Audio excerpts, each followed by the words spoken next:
Chers amis, bonjour. Salut la team, j'espère que vous allez bien. Donc, comme on vous l'a promis avec David Frisco, Frisco photographe, sur YouTube, Frisco Média, enfin vous tapez sur Google, vous allez le trouver de toute façon. Donc, on a décidé donc de vous offrir de l'historique du Paris Saint-Germain, un peu à notre manière. Donc, on y a mis tout notre cœur. Donc, on va commencer par ce qui est de la création du club, la création du Paris Saint-Germain telle qu'elle est. Donc, et je suis bien peut-être placé pour en parler.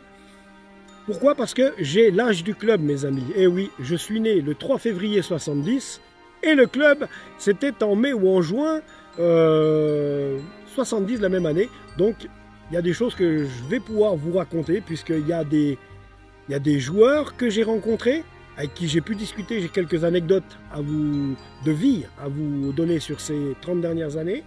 Et puis, bien sûr, ce qui nous intéresse le plus, le club. Alors, 1970 pour les Suisses et les Belges, 1970 pour les Français. Hein. Donc, les amis, deux joueurs importants dans l'histoire du club.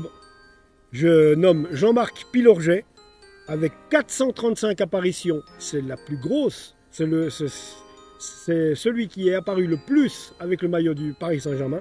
435 apparitions sur le maillot du PSG. Et pour ce qui est des buts, c'est Edinson Cavani, qui pour l'instant a encore le record, mais pour combien de temps, j'en sais rien, avec Kylian Mbappé de nos jours. Donc avec 200 buts. Hein. Donc voilà les amis, 1970, la création du club, 1970. J'avais à ce moment-là, perso, 3-4 mois. Donc, comment est né le Paris Saint-Germain? Il est né d'une fusion de deux clubs, du Paris FC et du Stade Saint-Germanois, un club fondé en 1904, donc le Stade Saint-Germanois, et le Paris FC donc ont fusionné pour pouvoir avoir un club digne de ce nom dans la capitale qui pourrait justement au niveau français et international pouvoir avoir un club important. Donc à l'époque c'est ce qui a déjà été fait. Le Paris FC, un club qui n'avait pas d'équipe, c'était plutôt une équipe virtuelle, qui n'avait pas de stade, pas d'équipe, mais où il y avait un plan. Donc voilà, pour redonner un club pro à la capitale, bien sûr, parce qu'au départ, il y avait le Racing Club de Paris, le Racing Club de France, pardon, et le Stade Français, donc deux clubs qui aujourd'hui sont très forts, mais en rugby, hein, le Racing Club de France, voilà, et le Stade Français, voilà. Donc il y avait de l'athlétisme aussi du côté du Stade Français, donc il y a toujours, mais ces deux clubs avaient disparu, il a fallu redonner à l'élite française et de la capitale un club de football, une fusion, le Paris FC, le Stade Saint-Germanois. Donc il faudra attendre 1972, donc 2 ans après la création. Le Paris FC a gardé le Parc des Princes et le statut professionnel puisqu'ils étaient en Ligue 1, Division 1 à l'époque, et le Paris Saint-Germain a commencé en amateur en D3, hein, et élu domicile au stade Saint-Georges Lefebvre, pardon, Lefebvre. Bien oui, c'est quoi le stade Georges Lefebvre? Aujourd'hui c'est le camp des loges, le centre sportif Aurédou qu'on connaît. Et bien oui, en amateur, c'est là que le Paris Saint-Germain faisait ses matchs en D3 au camp des loges. Ensuite,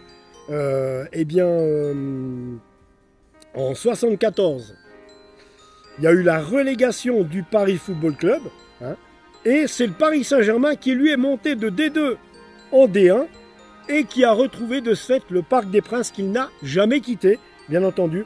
Bien sûr, il y a eu des gens, il y a eu des hommes pour mener ce club. C'est clair, au sein du club du Paris Saint-Germain, on en connaît deux. Il y a eu Daniel Echter. Daniel Echter qui était un designer de mode, qui était vraiment un créateur de mode. Et on lui doit justement la bande rouge, le design du Paris Saint-Germain. La bande rouge sur le fond bleu, d'ailleurs qu'on appelle le Echter. c'est Daniel Echter qui, lui, ben, justement, en reprenant le club, lui, il s'est dit, ben, tiens, moi, je veux un maillot comme ça. Et il a créé cette bande rouge qu'on appelle la bande Echter, de nos jours, depuis toujours. Donc voilà, Daniel Echter. Et après Daniel Echter, on a eu le grand Francis Borelli, qui, lui, a repris le club à son tour. En 1991, Canal+, donc le grand diffuseur Canal+, qu'on connaît tous aujourd'hui, a racheté le Paris Saint-Germain. Et ouais, c'était un rachat.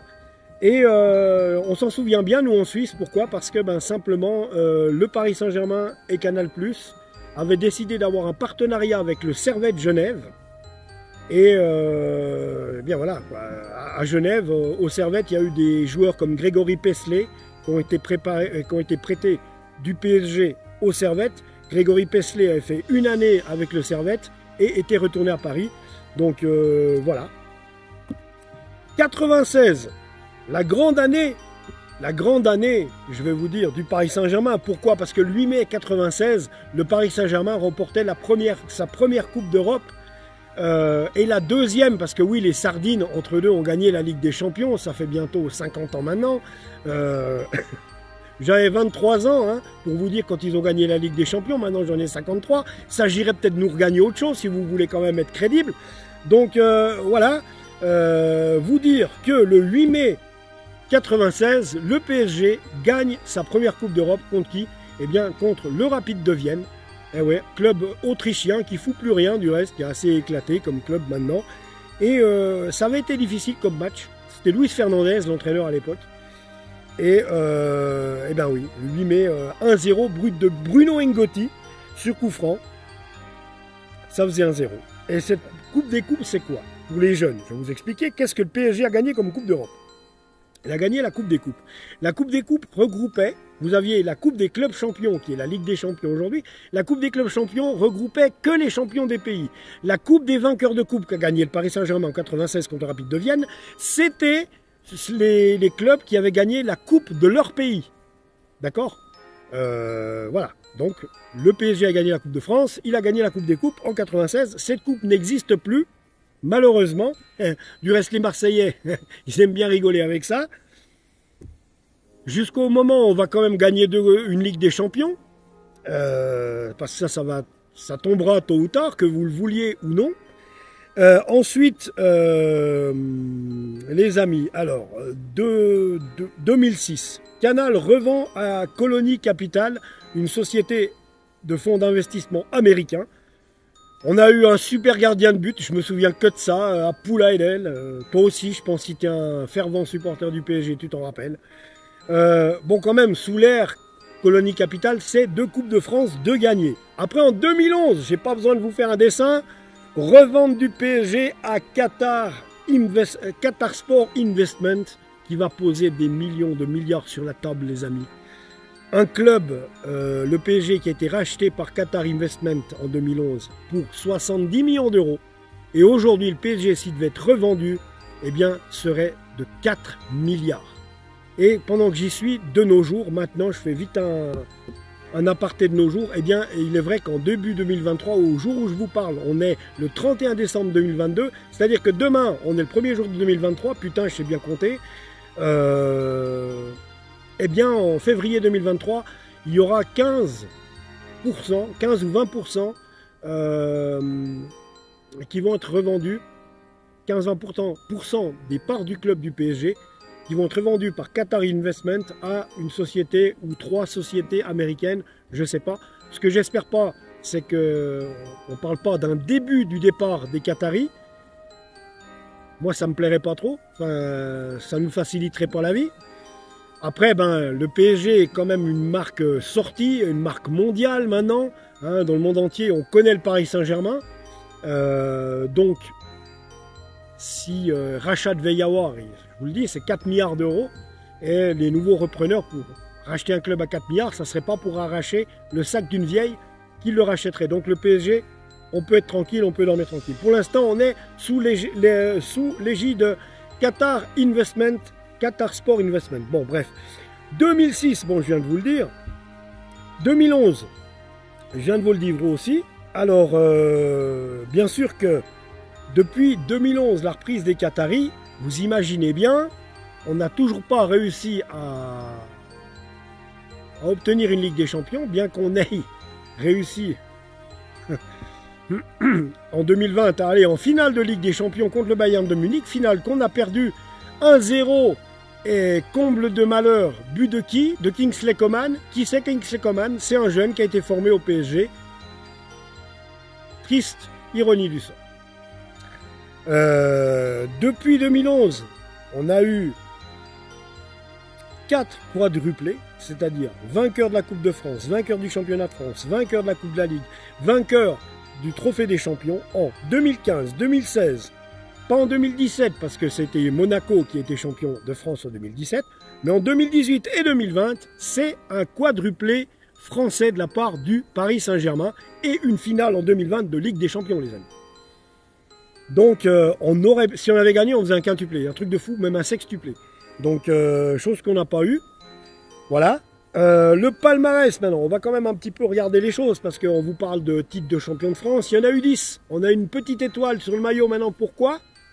Parce que le Paris Saint-Germain a égalé l'AS Saint-Étienne, qui était détenteur de 10 titres de champion de France.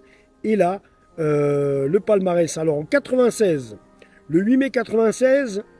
je viens de vous en parler avant, PSG Rapide de Vienne 1-0, but de Bruno Ngotti sur coup franc. Dans cette équipe du Paris Saint-Germain, de cette finale-là, je fais un aparté là-dessus, parce que c'est le titre le plus important qu'on a à Paris. Je fais un aparté là-dessus. Dans les buts, on avait Bernard Lama, qui était champion du monde comme gardien remplaçant ensuite en 98 avec l'équipe de France. Bernard Lama, Bruno Ngotti, le buteur, Alain Roche, le Bordelais, qui a brillé sous le maillot bordelais aussi, hein, Alain Roche, Paul Le Guen, qui a été un immense joueur du Paris Saint-Germain emblématique dans les années 90, la preuve, il était déjà là en 94. Il y a eu Laurent Fournier, qui était aussi dans cette équipe, qui a cédé sa place à Francis Liasser à la 77e minute lors de cette finale. Et en 96, on avait le droit qu'à 2 remplaçants, pas 5, 2 les amis. Et c'est Francis Liasser qui était rentré à la 77e minute. Daniel Bravo avait également joué. Vincent Guérin, des noms qui vous parlent, les Parisiens. Patrick Colletter qui a fait un super boulot avec ce PSG aussi. Youri Djorkaeff, champion du monde avec l'équipe de France 2 ans plus tard en 98. Ensuite, il y a eu l'immense Brésilien Rai, qui a été remplacé, lui, par, rappelez-vous, Deli Valdés, mais déjà à la 11e minute, puisque Rai s'était blessé assez tôt dans la partie. Donc, il avait été remplacé par Deli Valdés. Également, il y avait Patrice Loco, l'entraîneur, c'était l'énorme Luis Fernandez. Donc, ça, c'était pour la victoire le 8 mai 96 en Coupe des vainqueurs de coupe face au Rapide de Vienne. Ensuite, le palmarès lui-même, je vous parlais de 10 titres des champions. Eh oui, 10 titres des champions. On a égalisé l'AS Saint-Étienne qui était lui aussi détenteur de 10 titres des champions en France. Là, j'espère qu'on va pouvoir cette année même le dépasser en ayant 11.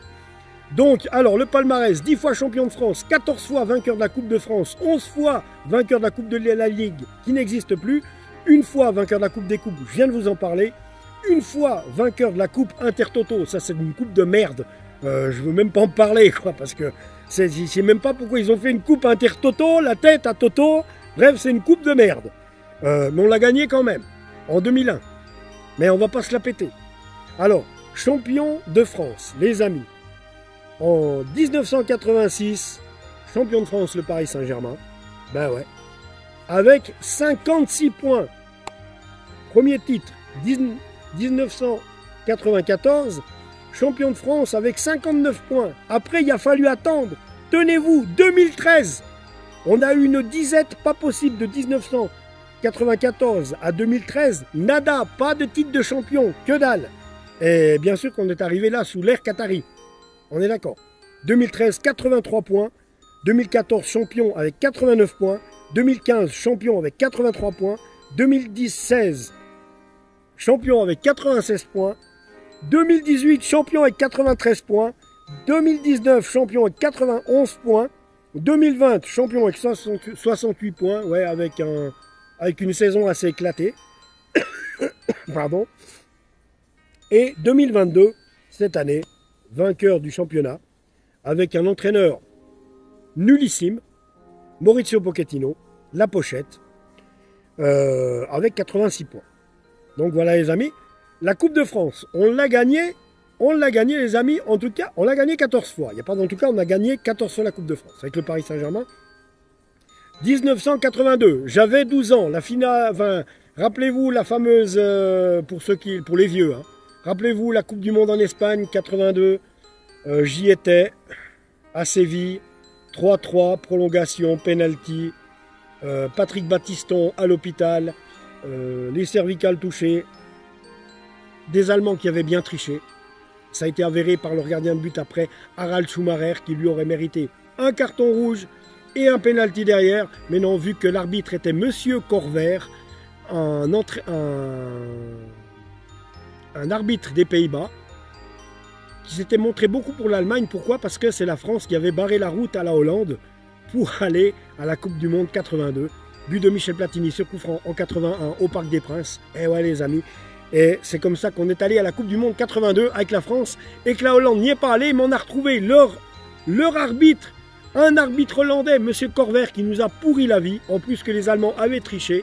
Eh oui, et du reste, Harald Schumacher, je viens de vous le dire avant, qui était gardien de but de l'équipe d'Allemagne, lui a fait un livre où il a avoué dans les années 90 que l'équipe d'Allemagne avait simplement triché.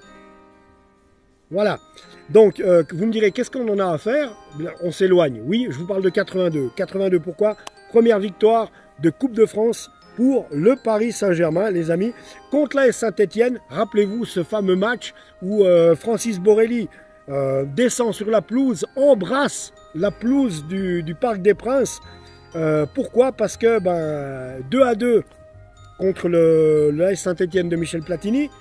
2-2 les amis, et ça a été en prolongation, et le PSG vainqueur, 6 tirs au but à 5. Ça avait été une soirée mais fatigante, je m'en souviens encore, j'avais 12 ans. 83, on joue une finale contre Nantes, on la gagne 3-2. 93, 10 ans plus tard, on retrouve ces mêmes Nantais, mais là on leur met 3-0 direct au Roi Radieu-Berthe. 95, on joue contre le Racing Club de Strasbourg, cette finale de Coupe de France qu'on gagne à 0. 98 les amis, l'année qu'on a été champion du monde. Ouais.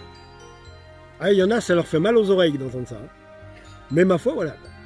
98, Racing Club de Lens. Eh ouais les amis, au Stade de France, la première finale, je crois bien, de Coupe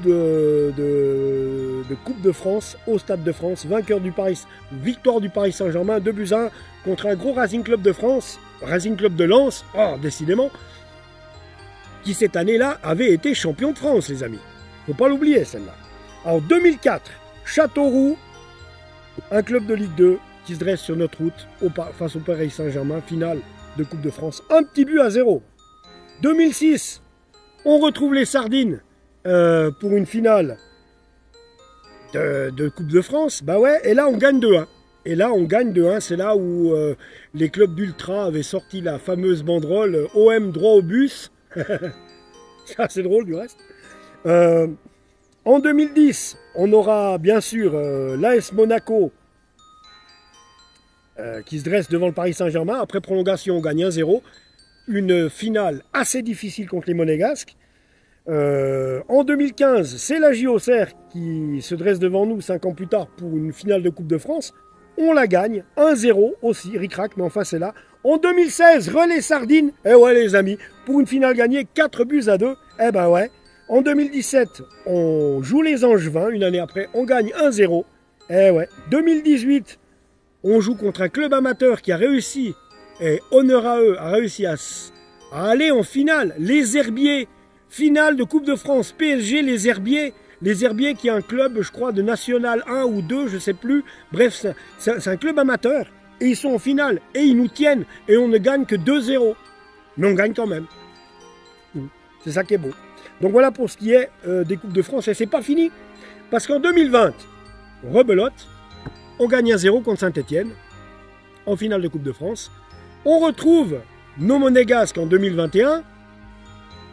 Et on gagne 2-0. Voilà. Voilà la page Coupe de France. Et j'espère bien que cette année, on va en jouer encore une autre et qu'on va gagner. Cette année, moi, ce que je veux, c'est un triplé. Hein. Même un quadruplé, je vous le dis franchement. Coupe de France, Championnat de France, la Ligue des Champions, ça m'étonnerait. J'espère. Mais vu, je sais pas ce qu'ils sont en train de nous foutre, le père Campos et Nasser, on sait qu'on a loupé notre mercato, mais enfin ça c'est toute une autre histoire. La Ligue des Champions, ça m'étonnerait, on va en chier contre le Bayern dans un mois. Ça, je vous le dis pas. Ensuite, alors les amis, on va quand même reprendre ce qui est encore du palmarès, hein, parce qu'on y est. Alors, le trophée des champions. Trophée des champions. On l'a gagné en 95 contre Nantes, 2-2. On l'a gagné en 98 contre Lens, 1-0. On l'a gagné en 2013 contre Bordeaux, 2-1. On l'a gagné contre Guingamp, 2-0 en 2014. 2015, on l'a gagné 2-0 contre Lyon. L'année d'après, rebelote, l'ami Jean-Michel Aulas a dû se tirer les derniers cheveux qui lui restaient, puisqu'on a gagné, le PSG gagne 4-1, ce trophée des champions. 2017, on gagne face à Monaco 2-1. 2018, on regagne ce trophée 4-0 face à l'AS Monaco. 2019, on gagne contre le Stade Rennais 2-1. 2020, on gagne contre l'OM 2-1. Et en 2022, eh ben, c'était au mois d'août passé, on a secoué le FC Nantes 4-0. Donc voilà. Et cette année, j'espère qu'on va recommencer aussi. Je sais, je suis un putain de chauvin quand je veux, mais c'est comme ça, les amis. Voilà. Donc, là, je vous ai pour l'instant tout dit en ce qui concerne cette deuxième vidéo du palmarès et de la création du club du Paris Saint-Germain. Je vous retrouverai pour un autre volet qui sera celui des entraîneurs. Les entraîneurs, depuis le début de la création du club jusqu'à nos jours. Donc elle va englober une autre vidéo, bien entendu. Et en attendant, les amis, eh bien, allez vous abonner à la chaîne Frisco Photographe. Vous pouvez taper Frisco Photographe sur YouTube. Cherchez Frisco Média sur Google. Et puis, eh bien, on vous donne rendez-vous tout bientôt pour un prochain volet. Et des volets, il y en aura plusieurs parce qu'on va vous parler différents aspects d'histoire du Paris Saint-Germain, puisque ça nous passionne autant Frisco que moi.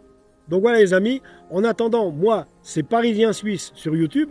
Il y en a, je sais, il y en a beaucoup d'entre vous qui m'auront remis. Donc voilà. Alors les amis, on vous souhaite une bonne année. Ça se fait, pourquoi? Parce qu'on est à 24 heures de 2023 quand on vous fait cette vidéo. Abonnez-vous à nos chaînes, c'est-à-dire Parisien Suisse pour moi et Frisco Photographe pour Frisco Média, justement, mon ami Frisco. Bêtement. Voilà les amis, je pense que là j'ai tout dit ce qu'on voulait dire à propos de la création du club et du palmarès du Paris Saint-Germain. On vous embrasse, abonnez-vous aux chaînes et on se retrouve tout bientôt. Ici c'est Paris.